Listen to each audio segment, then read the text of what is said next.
সম্মানিত দ্বীনী মুসলিম ভাই ও বোন, আমরা অবগত আছি আমাদের জুমার খুতবার ধারাবাহিকতায় আমরা মসজিদে যাওয়া, মসজিদে সালাত আদায় করা, মসজিদের ফজিলত নিয়ে আলোচনা করছিলাম।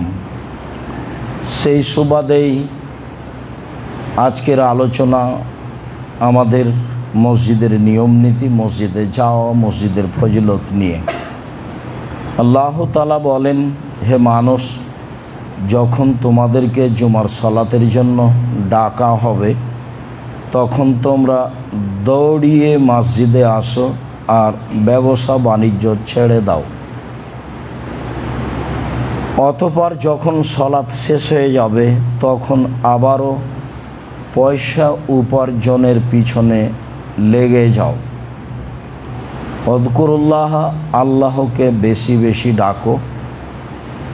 যারাই আল্লাহকে বেশি ডাকে তারাই সফল হবে।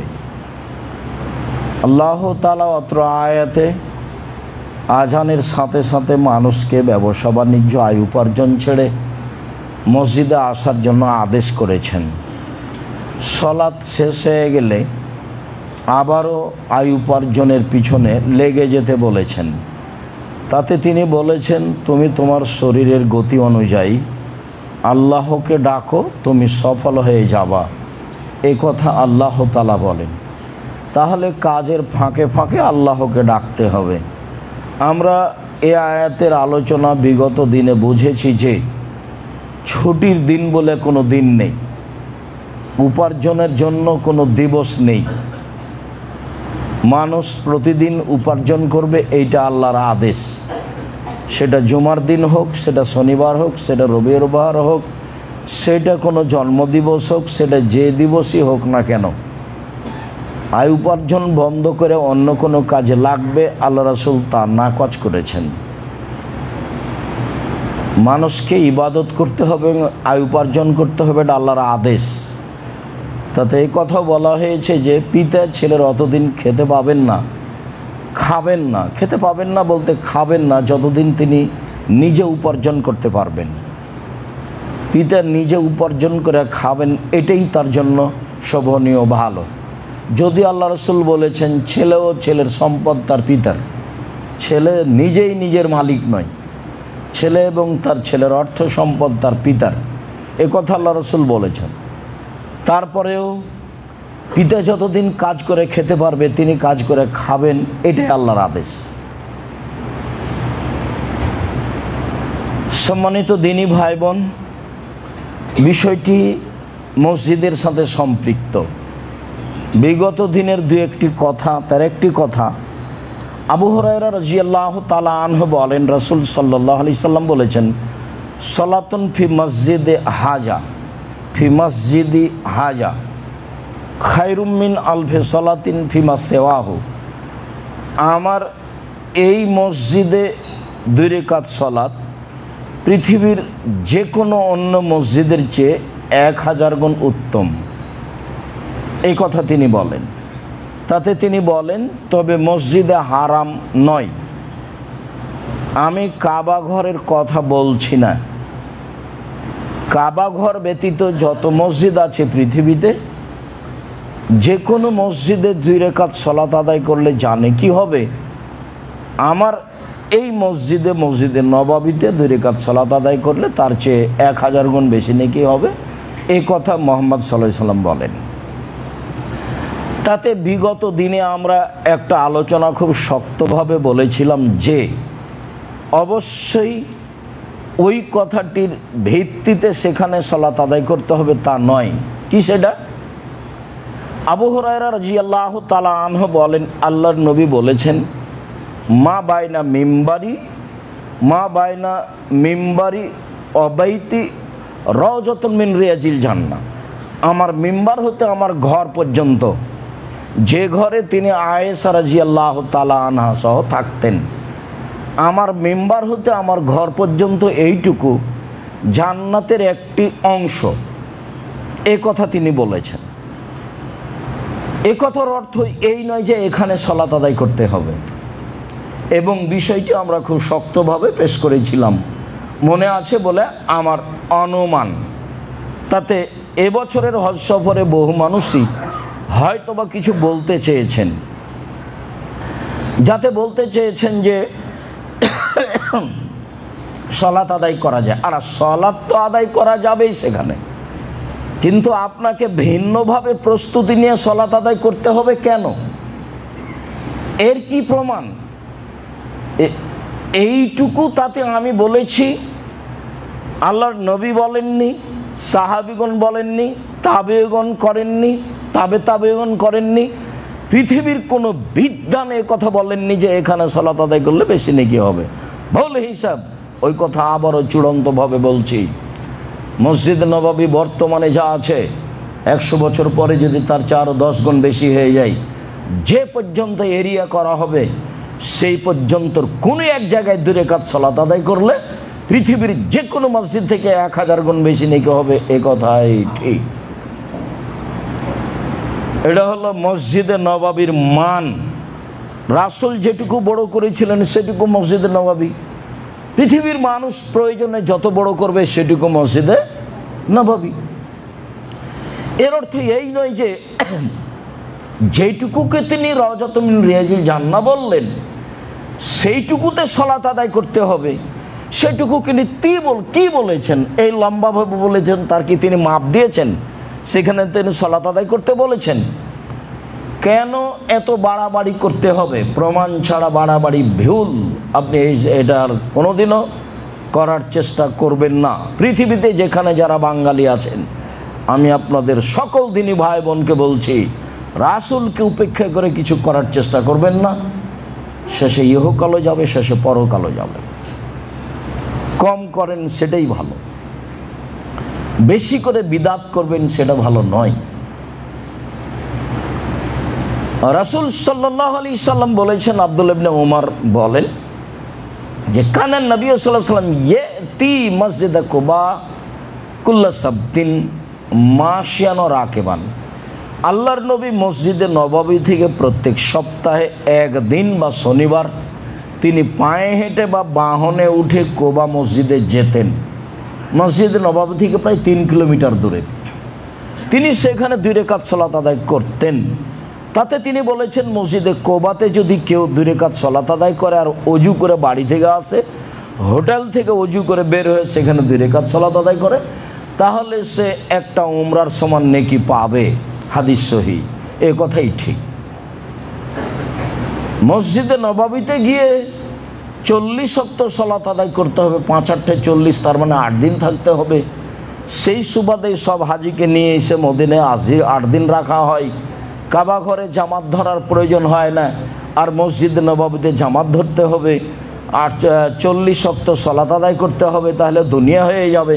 এত বড় নোংরা জঘন্য বর্বর কথা রাসূল সাল্লাল্লাহু আলাইহি ওয়াসাল্লাম নয়, ভুল হিসাব।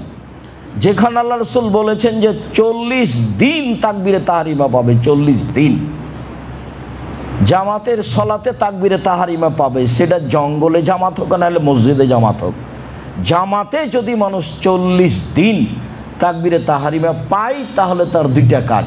1, জাহান্নামের তালিকা থেকে নাম কেটে দেওয়া হবে। 2, মুনাফিকি তালিকা থেকে তার নাম কেটে দেওয়া হবে। মুনাফিকি তালিকায় তার নাম থাকবে না, আর জাহান্নামের তালিকায় তার নাম থাকবে না।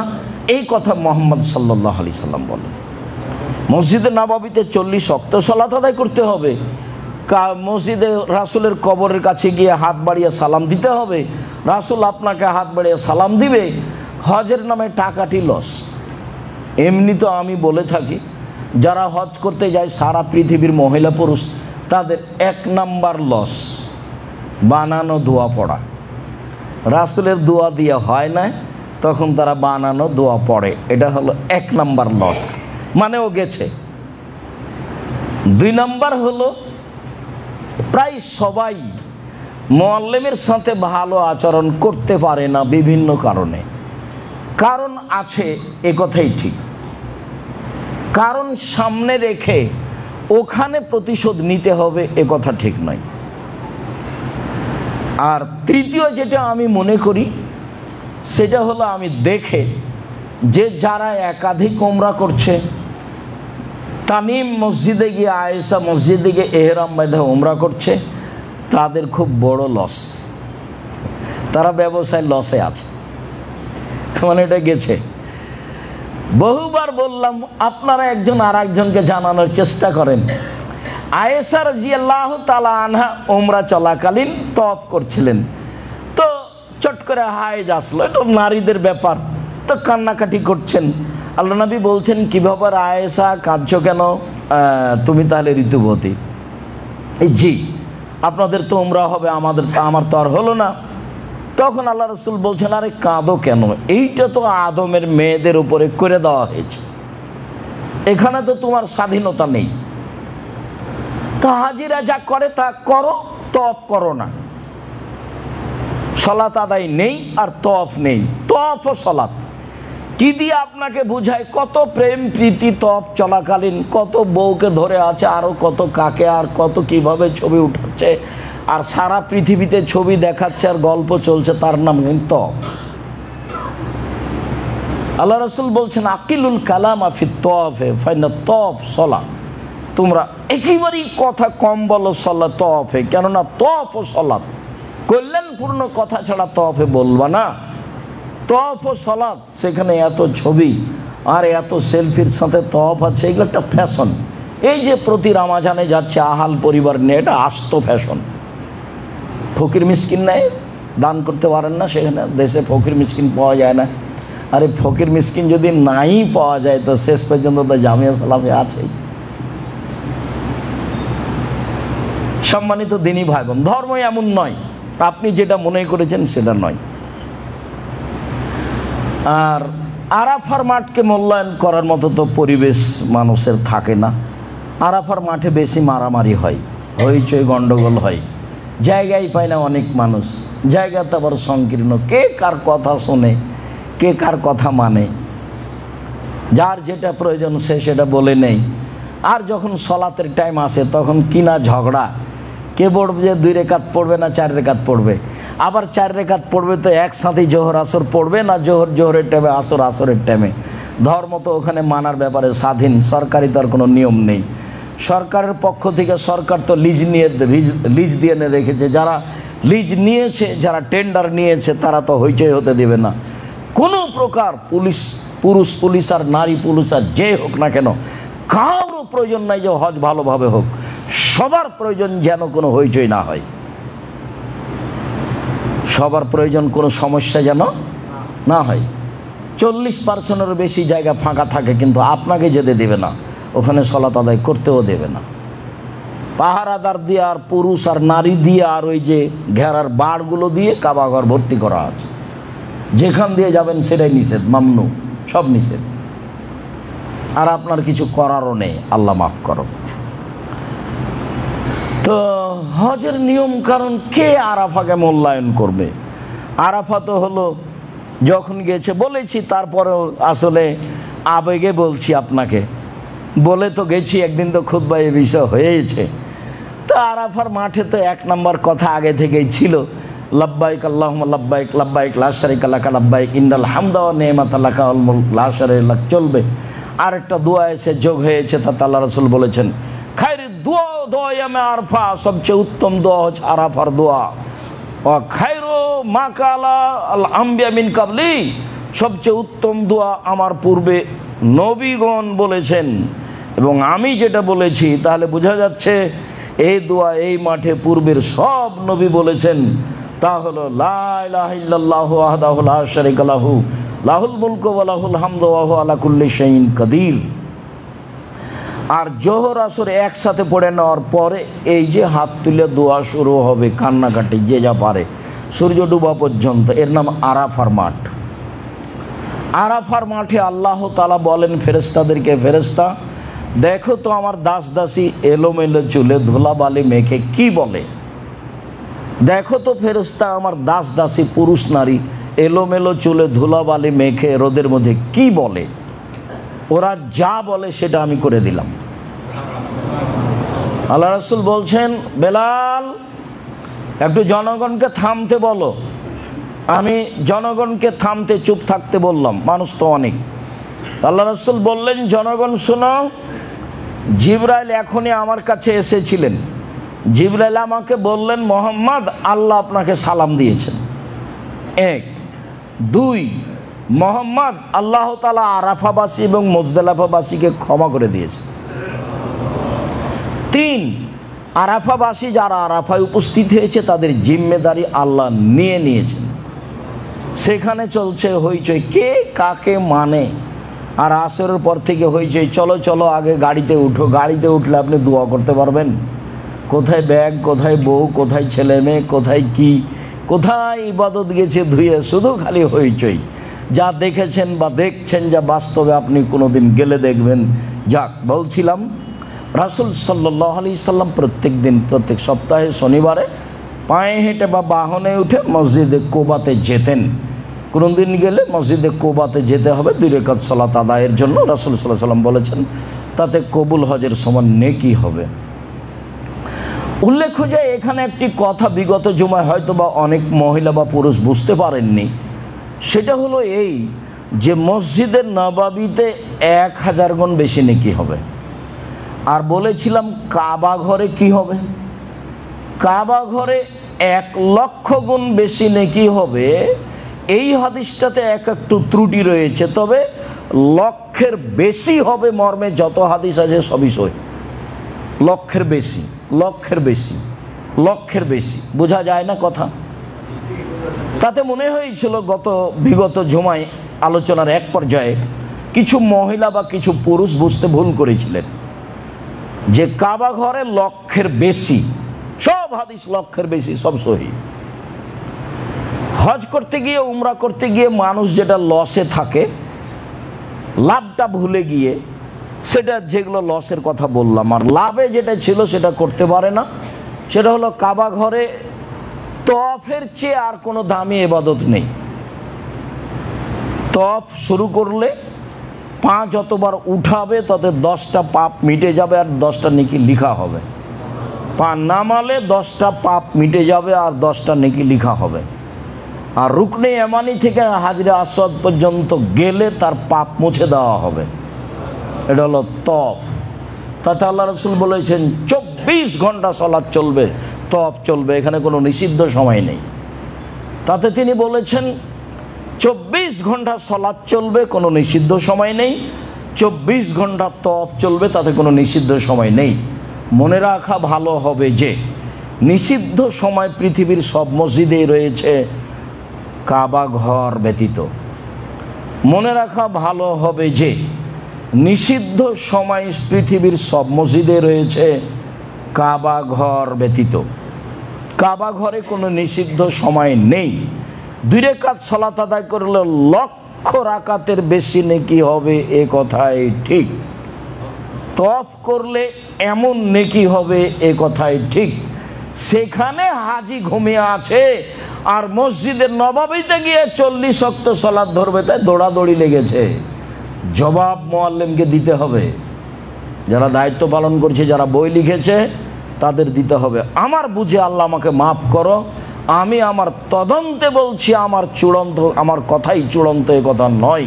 তবে আমার তদন্তে আমি বলছি 95 থেকে 98 জন, 1999 জন মানুষের হজ হয় না। এবং প্রায় বই মিথ্যা কথা লেখা আছে, 2-1টার কথা বলতে পারছি। প্রায় বই ধর্মের নামে মিথ্যা কথা আছে হজের বই।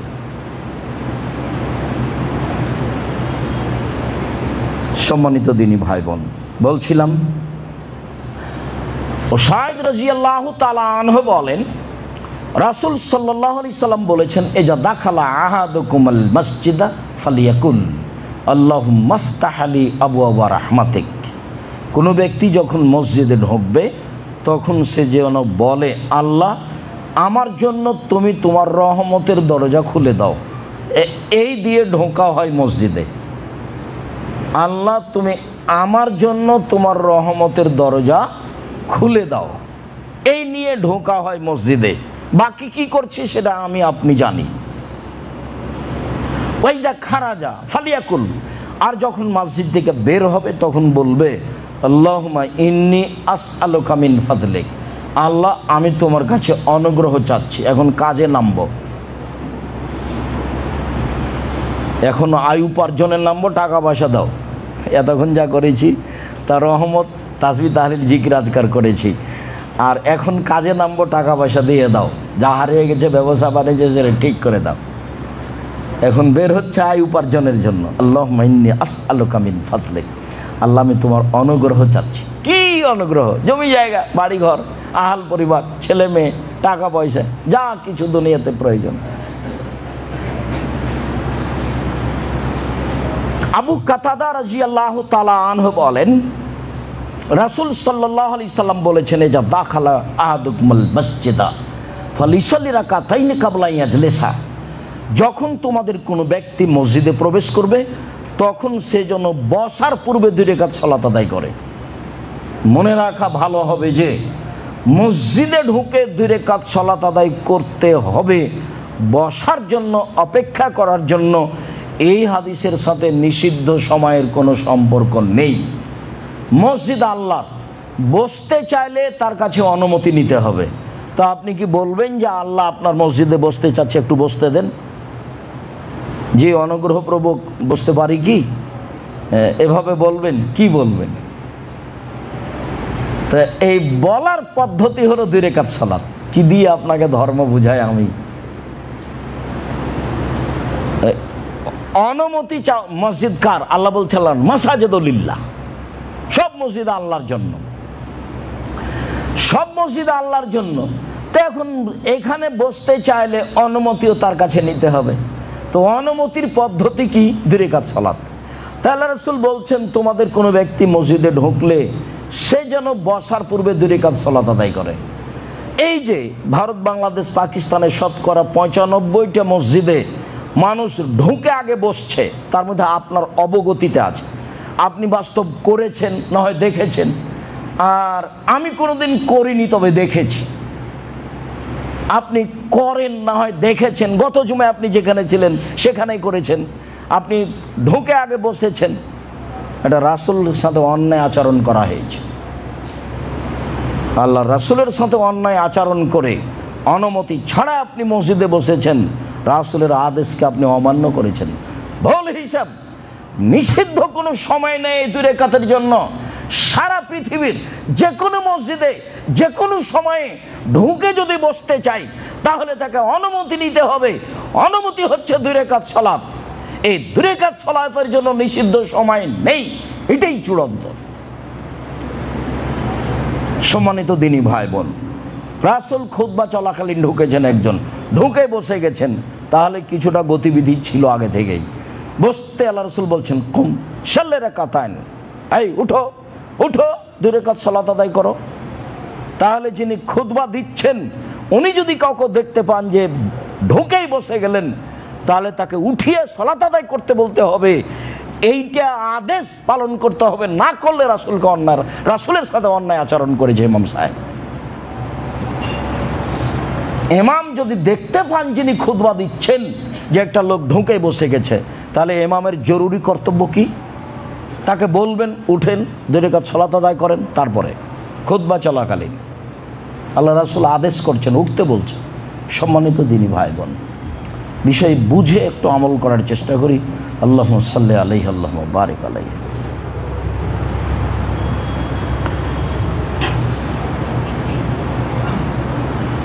কাব ইবনে মালিক রাদিয়াল্লাহু তাআলা আনহু বলেন, লা ইয়াকদামু রাসূলুল্লাহ সাল্লাল্লাহু আলাইহি ওয়াসাল্লাম মিন সাফারিন ইল্লা নাহারান ফি যুহা। রাসূল সাল্লাল্লাহু আলাইহি ওয়াসাল্লাম যখনই সফর থেকে বাড়িতে আসতেন তখন সাধারণত সকাল 8টা-9টা দিনে আসতেন।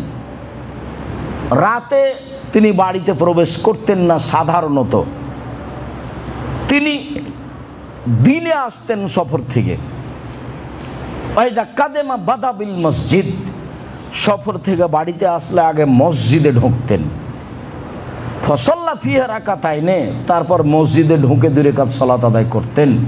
সুমা জালাসা ফিহে, তারপর সেখানে বসতেন। তাহলে বাহির থেকে কেউ যদি বাড়িতে আসতে চায় সফর থেকে, তাহলে সফর থেকে বাড়িতে আসলে বাড়িতে ঢোকার সুন্নাত কি? আগে মসজিদে ঢুকতে হবে। মসজিদে ঢুকে 2 রাকাত সালাত আদায় করতে হবে। মানুষজন কেউ থাকলে ওখানে বসে একটু কথা বলতে হবে 2-1 মিনিট 2-4 মিনিট, তারপরে বাসায় আসতে হবে। এটাই সুন্নাত।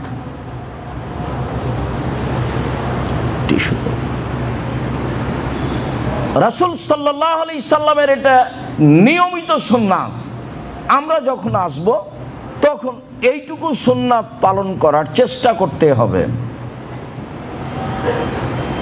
আনাস রাদিয়াল্লাহু তাআলা আনহু বলেন, আবু হুরায়রা রাদিয়াল্লাহু তাআলা আনহু বলেন, রাসূল সাল্লাল্লাহু আলাইহি সাল্লাম সামিয়া রাজুলান ইয়ানসুদু যাল্লাতান ফিল মসজিদ, একটা লোককে হারিয়ে যাওয়া জিনিস খুঁজতে শুনলেন মসজিদে। একটা লোক বলছে, আমার কাপড় হারিয়ে গেছে, বা আমার টুপি হারিয়ে গেছে, আমার টাকা হারিয়ে গেছে, কেউ পাইলে একটু দিবেন। এইভাবে একটা লোক হারিয়ে যাওয়া জিনিস খুঁজছে মসজিদে। তখন আল্লাহ রাসূল বললেন, ফালিয়াকুল, সে যেন বলে, আল্লাহ রাসূল বলছেন সে যেন বলে, লা রাদ্দাহাল্লাহু আলাইকা। আল্লাহ রাসূল বললেন, লা রাদ্দাহাল্লাহু আলাইকা, তোমার হারিয়ে যাওয়া জিনিস যেন আল্লাহ তোমাকে ফেরত না দেয়। কেন? ফাইনাল মাসাজিদ আল্লাম তুবনা লিহাজা, মসজিদ হারিয়ে যাওয়া জিনিস খোঁজার জন্য নয়, মসজিদ হারিয়ে যাওয়া জিনিস খোঁজার জন্য নয়। হাদিস কিন্তু বুখারী মুসলিম, খুব ভালোভাবে মনে রাখতে হবে। এখন কিন্তু গ্রামের মসজিদে বলা হয় ছাগল হারিয়ে গেছে সে কথা, টাকা হারিয়ে গেছে সে কথা, আর মরা মানুষের খবর মাইকে বলা হয়। মরা মানুষের খবর দিতে হবে, হাদিস বুখারী মুসলিম। মরা মানুষের খবর চিৎকার করে দেওয়া যাবে না, এই হাদিসও বুখারী মুসলিম। চিৎকার করা কেন যাবে না? আগে মানুষ মারা গেলে ঢোলাই দেওয়া হতো। ঢোলাই বুঝি না আমরা? আগে তো গ্রামে বলতো, ঢোলের উপরে মারতো, ঢাকের উপরে মারতো বাড়ি, আর লোকটা চলে যেত আর বলতো আজকে বিকাল 3টায় অমুক হবে। বা কেউ জিজ্ঞাসা করতো কি ব্যাপার, কিসের ঢোলাই? বলে আজকে অমুক জায়গায় কাছারিতে বিকাল 3টায় বৈঠক আছে। এরকম কিছু বলা হতো, এরকম চিৎকার করে বলা হতো। যেই চিৎকার মাইকিং করে বলছে অমুক ব্যক্তি তার নিজ বাসভবনে বা হাসপাতালে ইন্তেকাল করিয়েছেন, মারহুমের জানাজা বিকাল 3টায় অনুষ্ঠিত হবে, আপনারা সবাই মিলে জানাজা অংশগ্রহণ করে অশেষ সওয়াবের ভাগীদারি হন। ধর্ম পাগল হয়ে গেছে। ধর্ম এখন মানুষের হাতে, হজ মানুষের হাতে, নিজের ব্যাপার। কি দিয়ে আপনাকে বলি, যা 2013 সালে ঘটেছিল আজকে তাই ঘটেছে। সেদিন 29 তারিখ ঢাকা হাজি ক্যাম্পে ঢুকলাম, চামড়ার স্যান্ডেলগুলো পায়ে আছে, মুরব্বী মানুষ 24 বছর থেকে এখানে মানুষকে হজের নিয়ম কানুন শেখাচ্ছে। ঢুকতে আমাকে বলছে স্যান্ডেলটা খুলেন। কেন কেন স্যান্ডেল খুলতে হবে? যে এহরাম পরলে এই স্যান্ডেল চলবে না। কে বলেছে আপনাকে কথা? ধর্ম কি আপনার বাপের সম্পত্তি? ধর্ম কি পৈতৃক সম্পত্তি নাকি? কতদিন থেকে আপনি এই কাজ করেন? 24 বছর থেকে মানুষের হজ নষ্ট করেছেন। এহরাম আমি জুতা পরিবর্তন করব কেন? কে আপনাকে কথা বলেছে? যান আপনি বলে দিন আজ থেকে 24 বছর থেকে আমি মানুষের হজ নষ্ট করেছি। আব্দুর রাজ্জাক বিন ইউসুফ বলেছেন, রাসূল সাল্লাল্লাহু আলাইহি সাল্লাম এহরাম বাঁধার জন্য জায়গা উল্লেখ করেছেন। ভারত, বাংলাদেশ, পাকিস্তান এলামলাম এহরাম বাঁধবে, এমনও তার অন্তর্ভুক্ত। তাতে তিনি বলেছেন এমানবাসীর জন্য এলামলাম। তারপরে তিনি বলেছেন হুন্না লাহুন্না, এইসব এলাকার জন্য এই জায়গা। তারপরে তিনি বলেছেন ওমান আতা আলাইহিন্না, সারা পৃথিবীর মানুষ যারা এমানের উপর দিয়ে পার হবে, এই জায়গার উপর দিয়ে, তারা এলামলামে এহরাম বাঁধবে। ভারত, বাংলাদেশ, পাকিস্তানের মানুষ, ঢাকা থেকে যাক, করাচি থেকে যাক, বোম্বাই থেকে যাক, কলকাতা থেকে যাক, সব বিমান এলামলামের উপর দিয়ে পার হয়।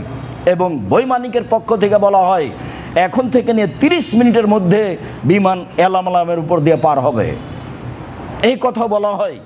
এবং অনেক বিমানে বলা হয় এহরাম এহরাম এহরাম। আপনি কাপড় পরেছেন ভালো কথা, অসুবিধা হতে পারে বিমানে, এইখানে আপনাকে লাভবাহিক বলতে হবে কেন? ভদ্রলোক বলছে যে বাড়ি থেকে এহরাম বাঁধলে হবে। আমি এখন কি বলতে পারি? তা আমার চট করে ধরা পড়েছে। এই কথা তো আমাকে 2013 সালে বলেছিল, এই মুরব্বী তাহলে বলেছিল। অনেক কিছু বললাম এখানে রুজি উপার্জন করতে হবে না। যদি কোথাও না পাওয়া যায় রুজি, তাহলে ভিক্ষা করে খেতে হবে। আপনি মুরব্বী মানুষ, ভিক্ষা করে খাওয়া লাগবে না, জামিয়া সালাফে আসেন, কোনো কাজ দেওয়ার চেষ্টা করবো ইনশাআল্লাহ।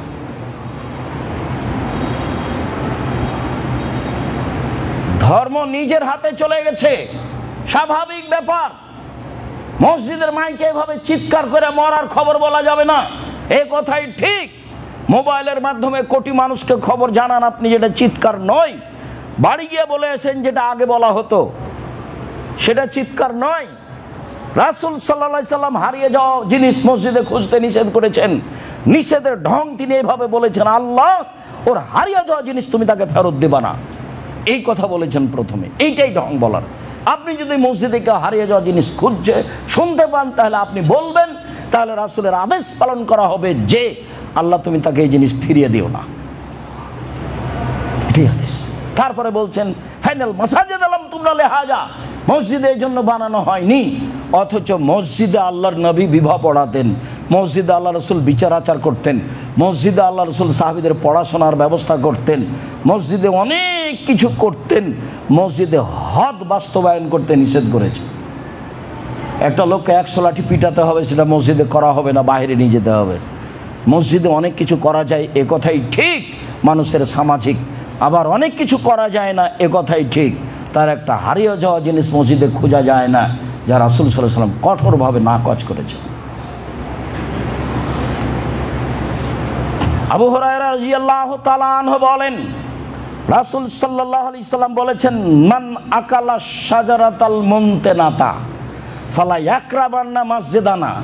কোনো ব্যক্তি যদি গন্ধযুক্ত খাদ্য গাছ খায়, পেঁয়াজ রসুন বা অন্য যত কিছু খাদ্যে মুখ গন্ধ করবে, যত কিছু খাদ্য দুনিয়াতে আছে খাওয়ার পরে মুখে গন্ধ থাকবে, ফালা ইয়াকরাবান্না মসজিদানা, সে যেন আমার মসজিদের নিকটে না আসে। ওটা খাওয়া না যায় যে কথা নয়, ওটা আপনি খেতে পারেন, ওটা হালাল জিনিস, খেতে পারেন। কিন্তু খেয়ে আপনি মসজিদে আসবেন যখন আপনার মুখে গন্ধ আছে, তা নয়। কেন? ফাইনাল মালায়েকাতা তাতাওয়াজ্জা মিম্মা ইয়াতাওয়াজ্জাল ইনসু মিনহু। যেখানে মানুষ কষ্ট পায় সেখানে ফেরেশতা কষ্ট পান, যেখানে মানুষ কষ্ট পায় সেখানে ফেরেশতা কষ্ট পান, যেখানে মানুষ কষ্ট পায় সেখানে ফেরেশতা কষ্ট পান, তাহলে ফেরেশতা আরও বেশি পান। জিবরাইল আলাইহিস সালাম আমাদের নবীকে বলতেন মুখ পরিষ্কার করেন। আমি এই কথা বলিনি যে জিবরাইল আলাইহিস সালাম মুহাম্মদ সাল্লাল্লাহু আলাইহি সাল্লামের মুখ গন্ধ করেন। যিনি আমার বিরুদ্ধে কথা বলেছেন, আমার কাছে তিনি কি চাইবেন? ক্ষমা। আল্লাহকে বলতে হবে আমার ভুল হয়েছে, আল্লাহ তুমি ক্ষমা করো। আল্লাহর নবী মানুষ, তার মুখে মানবিক গন্ধ ছিল, যার কারণেই তিনি যখন তখন মেশাক করতেন। কেন? তিনি নূরের তৈরি নন। আমি মানবিক গন্ধ বললাম তো আপনার গা জ্বলে উঠলো কেন? কেন জ্বলে উঠবে? যদি ঝকঝকাই মুখ থাকে তাহলে ঘুম থেকে উঠে মুখ পরিষ্কার করেন কেন? সালাতের পূর্বে তিনি মুখ পরিষ্কার করতেন কেন? বাহির থেকে ভিতরে ঢুকলে তিনি মুখ পরিষ্কার করতেন কেন? দেখেন, পবিত্রতার আলোচনায় বিস্তারিত বলা আছে। আবার আলোচনা ফিরিয়ে নিয়ে এসে দেখেন পবিত্রতার আলোচনা মেসাক নিয়ে আলোচনা করার সময়তে তিনি সেখানে, আমি একটা হাদিসের ত্রুটি আছে কিছুটা, সেটাও বলা হয়েছে যে আল্লাহ রাসূল বলছেন যে জিবরাইল যত আমাকে মুখ মেসাক করার কথা বলছেন, তাতে মনে হচ্ছে আমি মুখের সামনের দিক ছিলেই ফেলি নাকি। তো জিবরাইল আলাইহিস সালাম কয়বার মুখ দাঁত পরিষ্কার করেন? দিনে? একদিনও করেন না। কেন? তার এটা প্রয়োজন নাই, তিনি নূরের তৈরি। আর আমাদের নবী কিসের তৈরি? মাটির তৈরি। ভুল হিসাব, আপনার হিসাবই ভুল।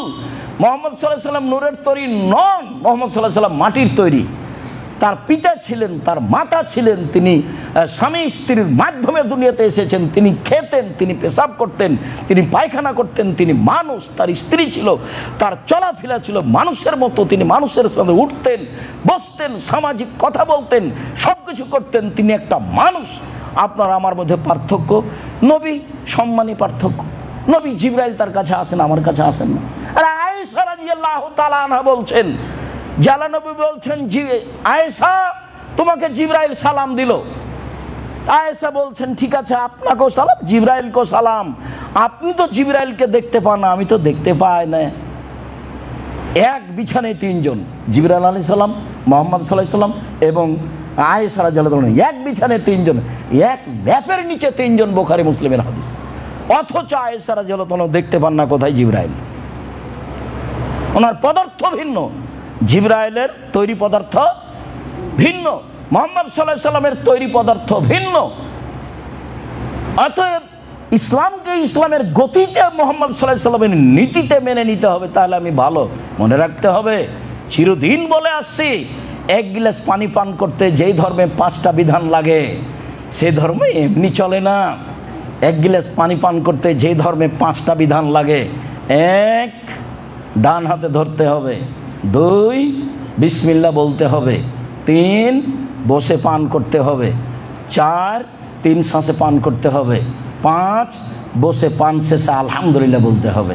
এক গিলাস পানি পান করতে যে ধর্মে 5টা বিধান লাগে সে ধর্ম এমনিতেই চলে, মগের মুল্লুকের মতো, এ কথা ঠিক নয়।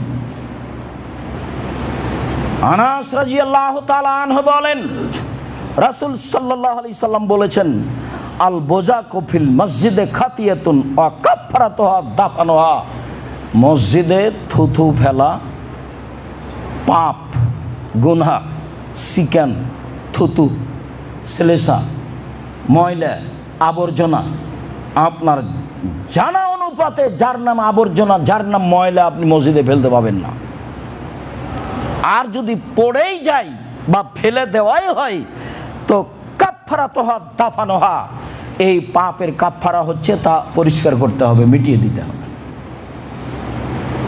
আল্লাহ বলছেন ইব্রাহিম আলাইহিস সালামকে, বাপ বেটাকে মসজিদ পরিষ্কার করে রাখেন, যারা তওয়াফ করতে আসবে তাদের জন্য, যারা সালাত আদায় করবে তাদের জন্য। ইব্রাহিম আলাইহিস সালামকে বলছেন আল্লাহ, আর ইসমাইল আলাইহিস সালামকে বলছেন মসজিদ পরিষ্কার করে রাখেন। তাহের বাইতি লিত তায়েফিন, আমার ঘর পরিষ্কার করে রাখেন। এবারে সরকারিভাবে মসজিদ নববীকে পরিষ্কার করা হয়। একটা খেজুরের বীজ আপনি যদি ফেলে দেন সেটা 3 মিনিট পড়ে থাকবে এটা মনে হয় না, 30 সেকেন্ডের মধ্যে সেটা উঠিয়ে নেওয়ার মানুষ আছে। হাজার হাজার লাখ লাখ কর্মচারী মানুষ আছে তাকে পরিষ্কার করার জন্য। তো ওই মসজিদই মসজিদ, সেখানে আপনার আবর্জনা পড়ে থাকে কি করে? সেখানে আপনি কেমন একটা কর্মচারী রেখেছেন, ওইদিকে পেশাবখানা, ওইদিকে পায়খানা, ওইদিকে আবর্জনা, ওইদিকে ল্যাব, ওইদিকে তোষক, সব কিছু যতটুকু নাম সালাত আদায় করার জায়গা ততটুকু একবারে ঝকঝকে করে রাখবেন, এটাই ঠিক।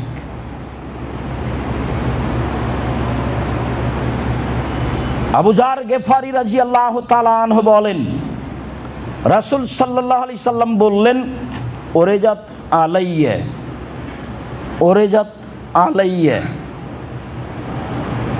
আমালা উম্মতি, আমার কাছে আমার উম্মতের সব আমল পেশ করা হলো। হাদিস বুখারী মুসলিম। আমার কাছে আমার উম্মতের সব আমল পেশ করা হলো। ফাওয়াজাদতু ফি মাহাসিনে আমালিহা, আমি আমার উম্মতের সবচেয়ে যেটা ভালো নেকি পেলাম, আমার উম্মতের ভালো মন্দ যে নেকি আমার কাছে পেশ করা হলো তার মধ্যে সবচেয়ে যেটা ভালো নেকি পেলাম, উত্তম নেকি পেলাম, সেটা হলো এই আল আদা ইমাতানি তরিক, ওই ময়লা কষ্টদায়ক জিনিস যেটা রাস্তায় পড়েছিল সরিয়ে দেওয়া হয়েছে। মানে রাস্তা বন্ধ করার কোনো কাজ করা যাবে না, এমপি মন্ত্রীর জন্য রাস্তা বন্ধ করা যাবে না,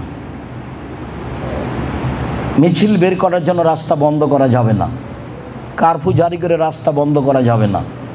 রাস্তার মান ভিন্ন। একাধিক হাদিস, আফজালুল ঈমান লা ইলাহা ইল্লাল্লাহ, সবচেয়ে উত্তম ঈমান লা ইলাহা ইল্লাল্লাহ, ওয়াদনাহে মাতাদুল আযানিত তরিক। আর ঈমানের যেটা সবচেয়ে ছোট শাখা সেটা হলো রাস্তা থেকে কষ্টদায়ক জিনিস সরিয়ে দেওয়া।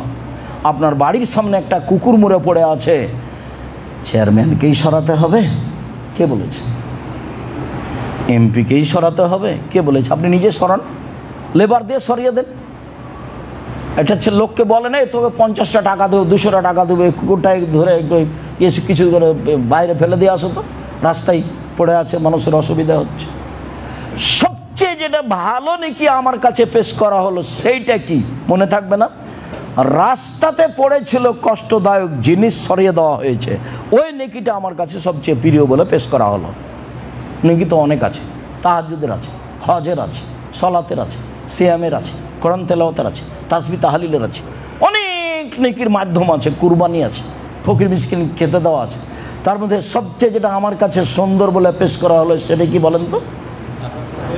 রাস্তা থেকে কষ্টদায়ক জিনিস সরিয়ে দেওয়ার নেকিটা আমার কাছে সবচেয়ে ভালো নেকি বলে পেশ করা হলো।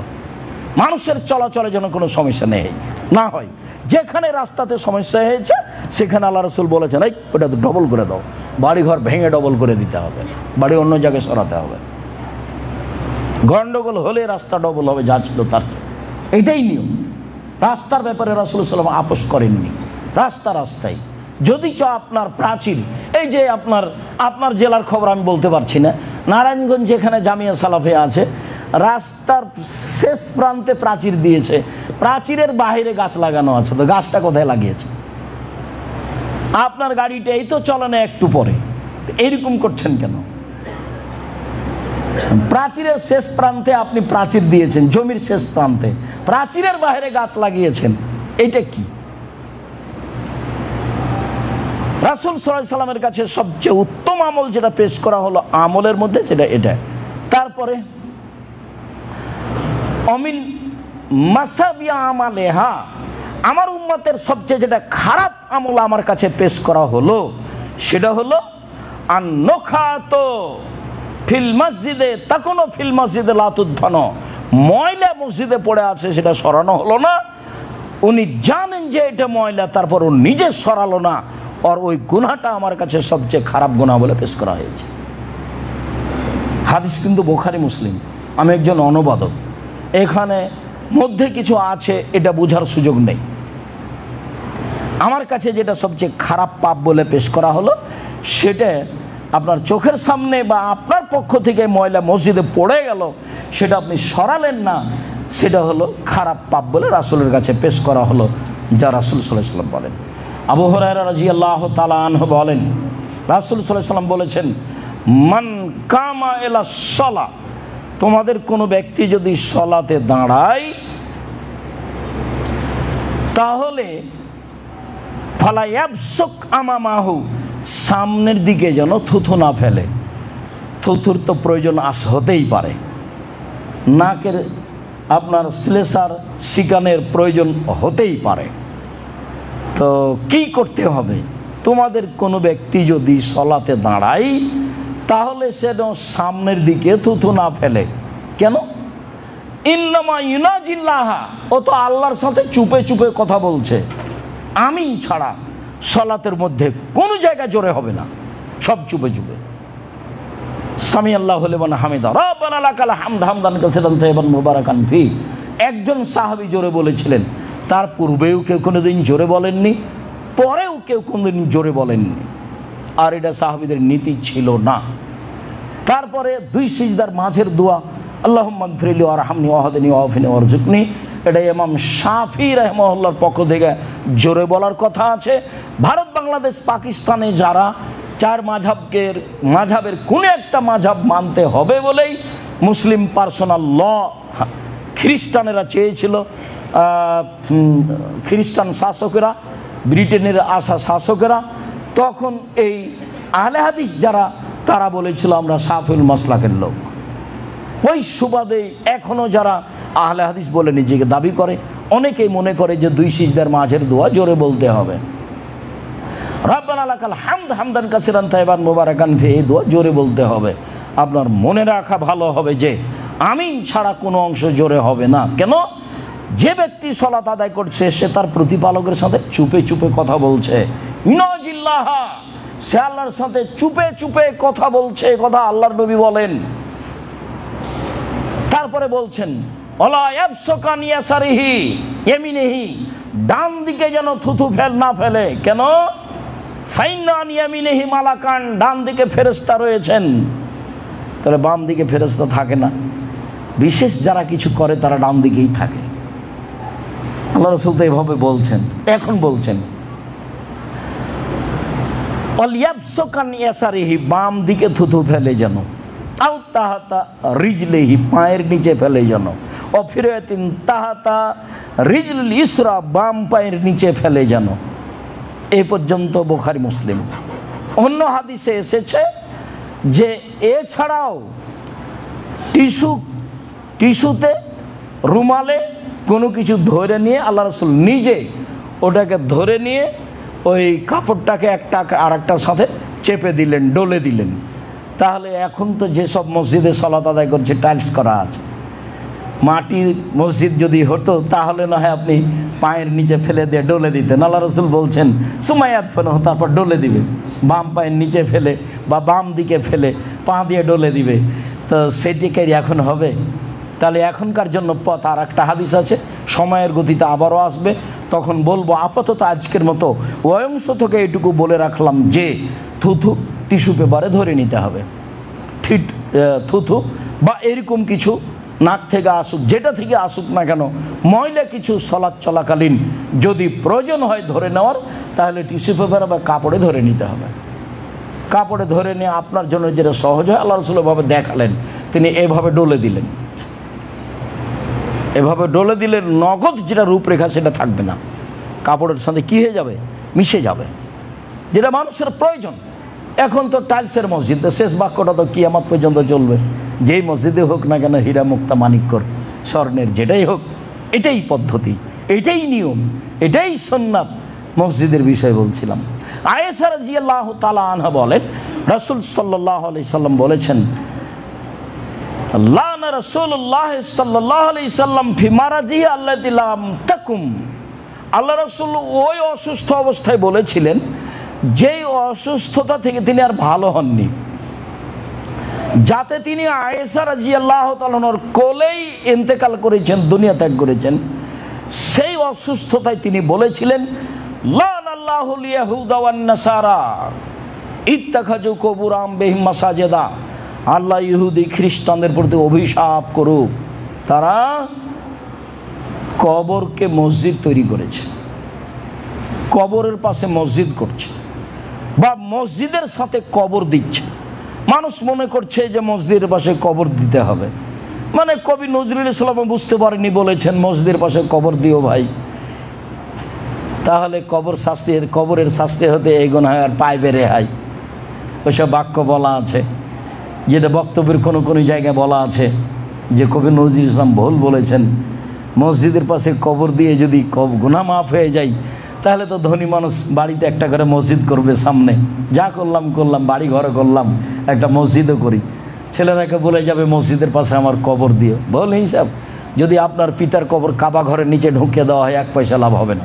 বহুদিন আগে থেকে এই কথা বলে আসছি, কাবা ঘরের নিচে যদি আপনার পিতার কবর দিয়ে দেওয়া হয়, 1 পয়সা লাভ হবে না। আমল অনুযায়ী বিচার হবে, এই কথাই ঠিক।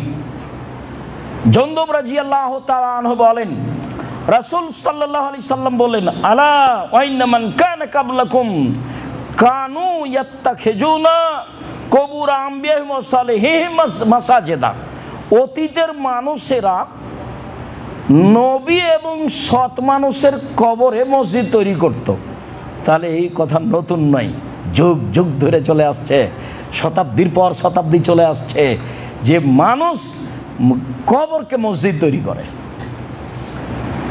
মসজিদের পাশে কবর দেয়। হাজার হাজার বছর আগের কথা, শো বছর আগের কথা, মানুষেরা সৎ মানুষের কবরকে, নবীগণের কবরকে মসজিদ তৈরি করত। এই কথা আল্লাহ রাসূল বললেন। তারপরে বলছে, লা তাত্তাখিজুল কুবুরা মাসজিদান। পৃথিবীর মানুষ, তোমরা কখনো মসজিদকে কবরকে মসজিদ করবা না। পৃথিবীর মানুষ, তোমরা কখনো কবরের উপরে মসজিদ করবা না। তারপরে রাসূল সাল্লাল্লাহু আলাইহি ওয়াসাল্লাম বলছেন, ওয়াইন্নী আনহালাকুম ফি মিনহাজা।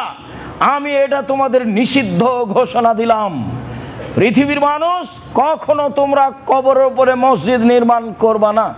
ঢাকা শহরে মসজিদের ভিতরে কবর আছে, কোনো পথ নেই 24 ঘন্টার মধ্যে মসজিদ ভেঙে দিতে হবে, আর না হয় ওখান থেকে কবর সরাতে হবে।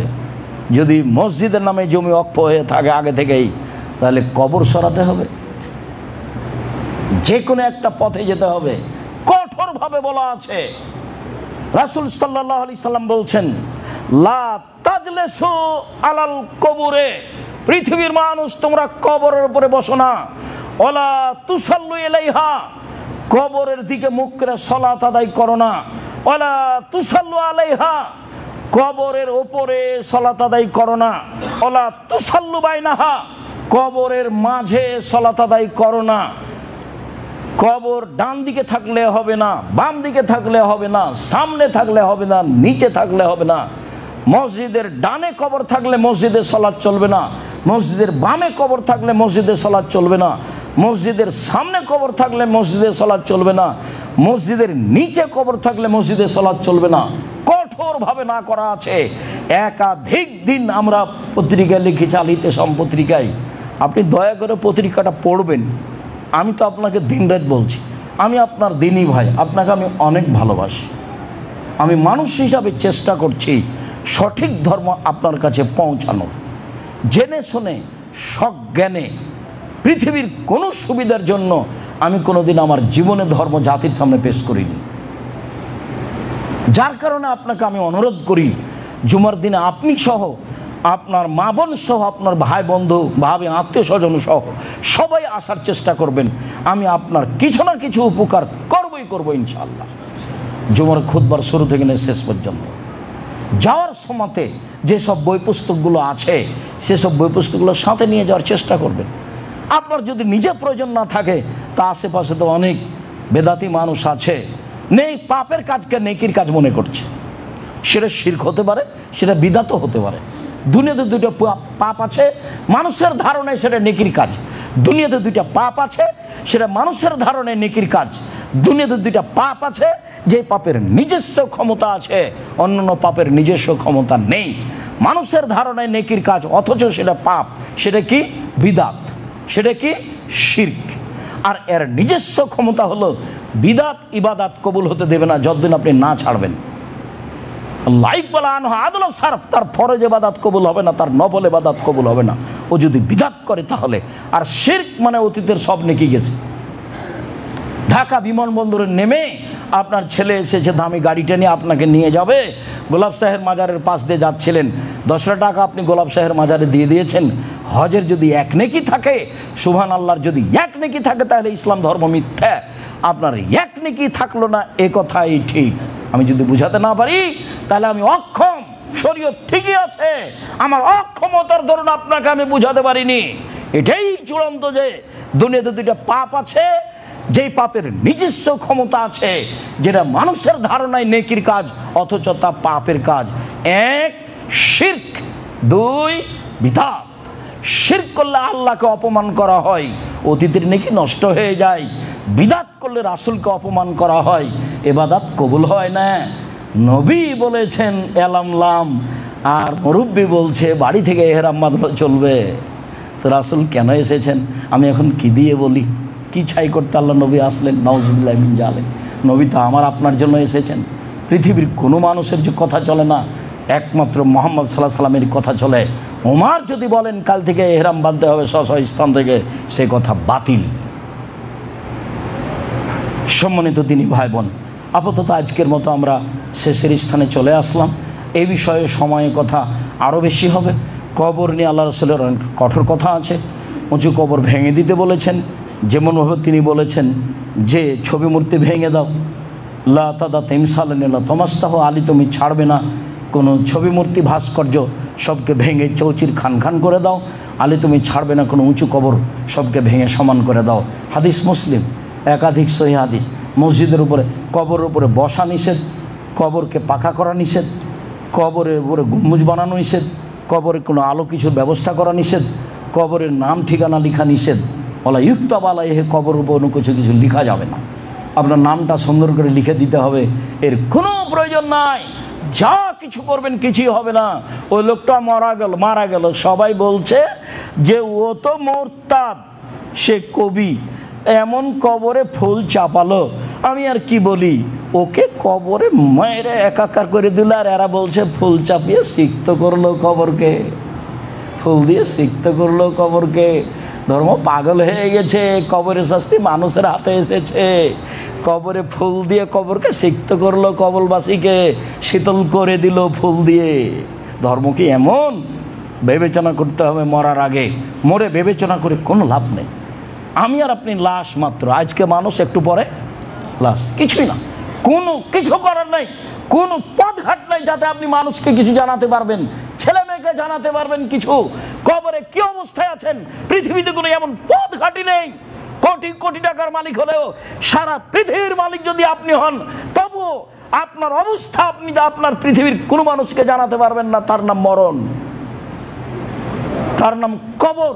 অতএব রাসূল সাল্লাল্লাহু আলাইহি সাল্লামের কথাকে মূল্যায়ন করে ক্ষমা চেয়ে পরকালমুখী নিজে হয়ে ছেলে মেয়েকে পরকালমুখী করার প্রাণপণে চেষ্টা করে দুনিয়া থেকে বিদায় নিতে হবে। প্রতিপালক, তুমি সর্বশক্তিমান, তুমি সব কিছু করতে পারো।